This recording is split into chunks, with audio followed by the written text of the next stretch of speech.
Welcome to another deep dive. This time we're exploring Elif Shafak's The 40 Rules of Love. It's a fascinating book. Yeah, I'm so excited to dig into these rules of love. I think a lot of them will resonate with the listeners. Yeah, and we've got excerpts from the novel itself to work with here, and it's a story that's set in two different times and places, which I think is really cool. Yeah. So we've got 13th century Konya with Rumi, and then we jump all the way to modern-day Northampton with Ella.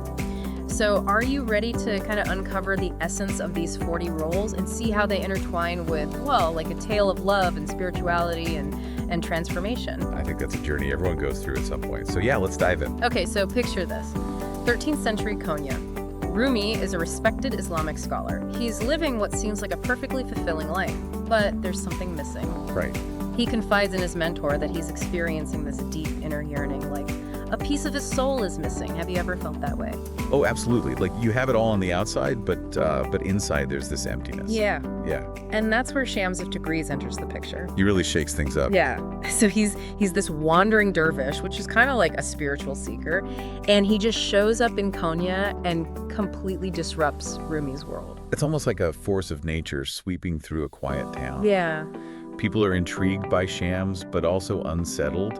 He's got this magnetic aura, But his teachings and actions are anything but conventional. Yeah. For example, there's this story in the novel about Shams witnessing a shepherd praying with such intense, heartfelt emotion.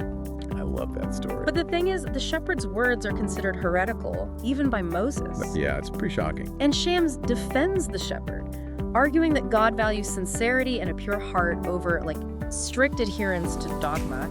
It's like, what do you think is more important, the words we use or the feeling behind them? That's such a powerful question, and it perfectly illustrates Shams's impact on Rumi, who is used to a very traditional, structured approach to faith.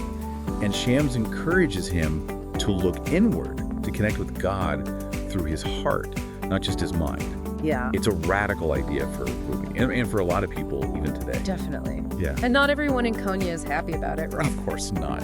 Shams's unconventional views ruffle a lot of feathers. Yeah. Those clinging to rigid beliefs see him as a threat, and their fear and animosity towards him starts to build. Yeah, it's like a storm gathering on the horizon. You can just feel the tension building. You know something big is about to happen, but you're not sure what.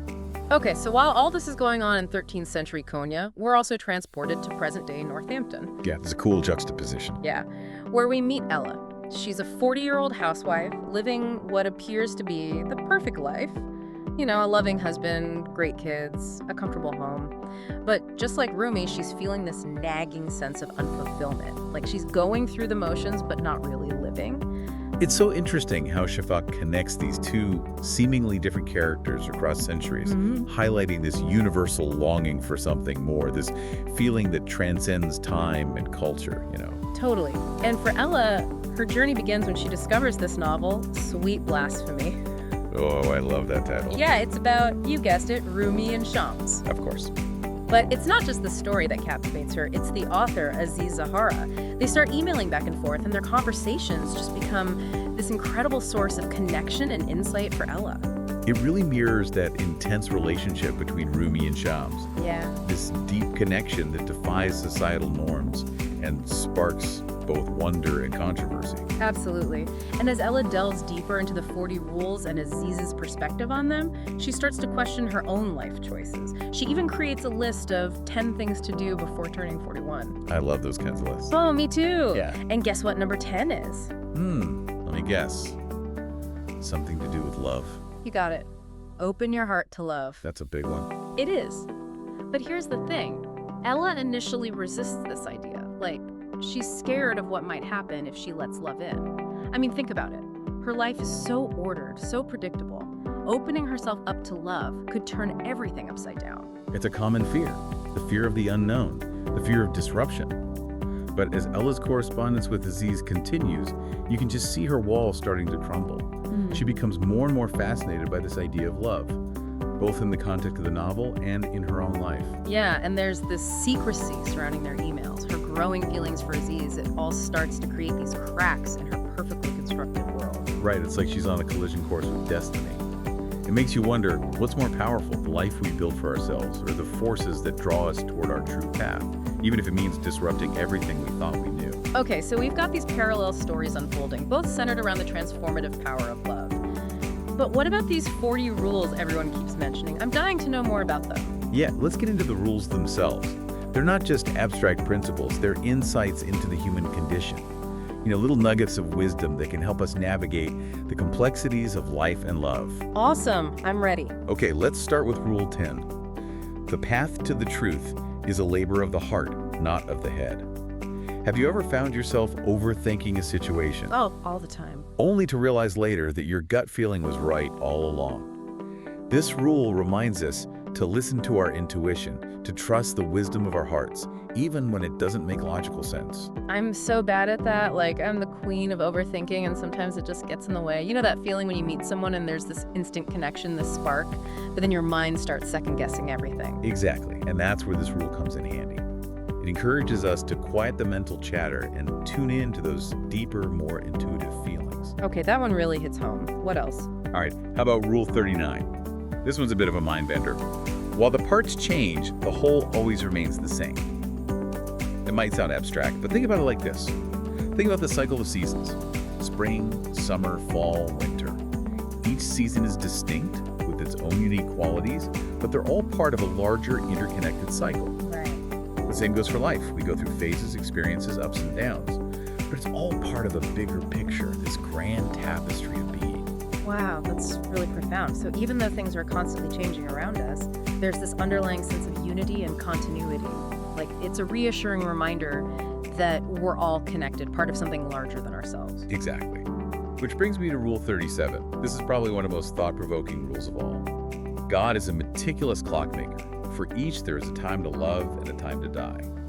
This one really hits on the cyclical nature of life. The idea that everything has its season, its time, and it connects back to that foreshadowing we talked about earlier, that sense of impending doom hanging over Shams. Okay, that one sends shivers down my spine. It's like a gentle reminder of our own mortality, but also a call to embrace the present moment, to savor the time we have and to love deeply while we can. Yes.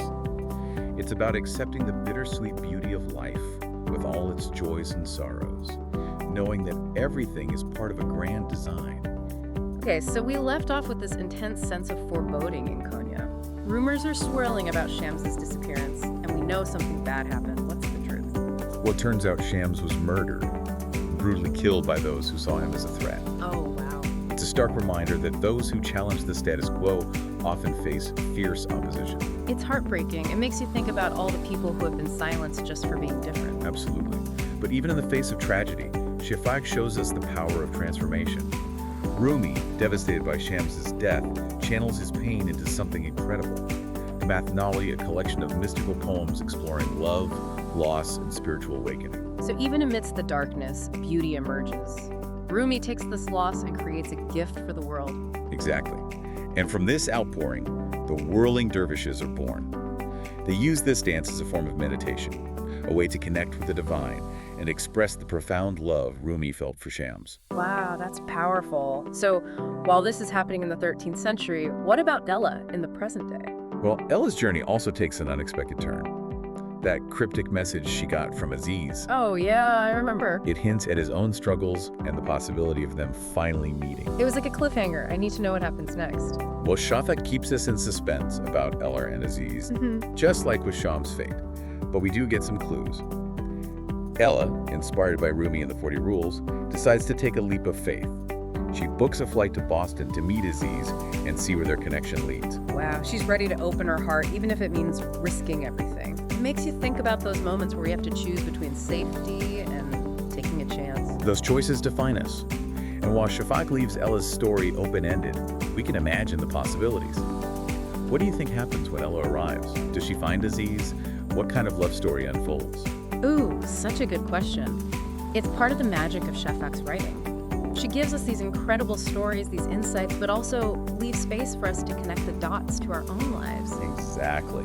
And that's what makes the 40 Rules of Love so timeless. It's not just a story, it's an invitation to explore love, spirituality, and the human heart. It encourages us to question, to look deeper, and to embrace transformation. This deep dive has been fascinating. We've traveled through time, explored spiritual concepts, and met characters who challenge us to think differently about love, loss, and finding meaning. It makes me want to read the whole book. You definitely should. And maybe we'll do another deep dive into the 40 Rules of Love someday, focusing on Ella and Aziz. But for now, I encourage you to think about these ideas, the rules that resonated with you, and how they might inspire your own journey. That's perfect. Until next time, keep seeking, keep questioning, and keep your hearts open. You never know what incredible connections and transformations might be waiting for you.